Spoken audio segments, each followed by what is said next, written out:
Had you ever been a principal investigator of a clinical trial study before,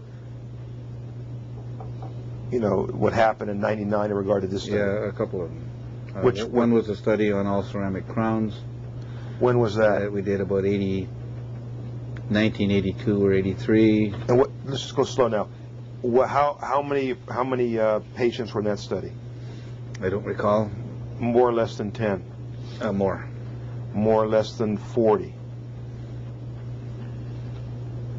I don't know. Okay. That was a study that was sponsored by a manufacturer? Yeah, Coors Biomedical. Okay. And you were the principal investigator? That's correct. How long of a study was it? It was supposed to be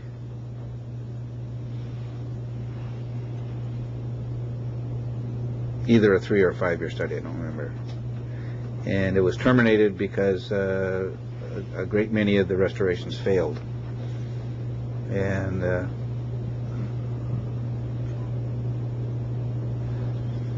the company eventually went broke because their product was no good.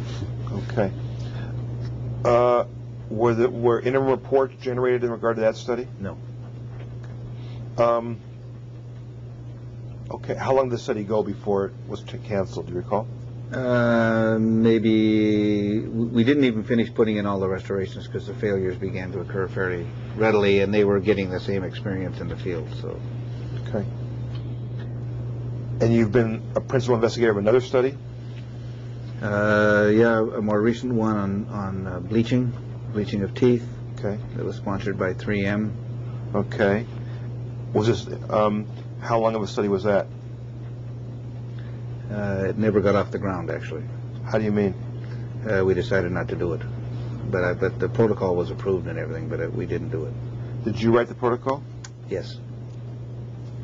Did the protocol call for interim reports? No, that was a short-term study. It was on the rate of bleaching, so you generated the data. We would have generated the data right at the time that we did it. I understand, okay. And the company realized that their system they felt that their system was going to bleach teeth faster than other systems, and it turns out that it didn't. They realized ahead of time, so. Okay.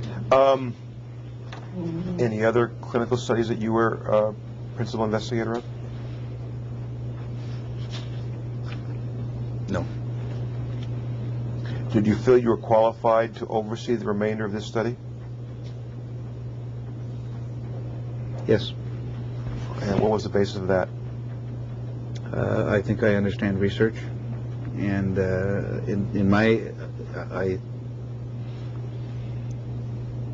I think I'd been told that the implants had already been placed. It was simply a matter of monitoring the implants and following them, and I felt qualified to do that. How many patients were still being monitored when you became a co-principal investigator? I don't know, because I didn't do anything. I think that by the time my appointment was made official, I think the study was canceled.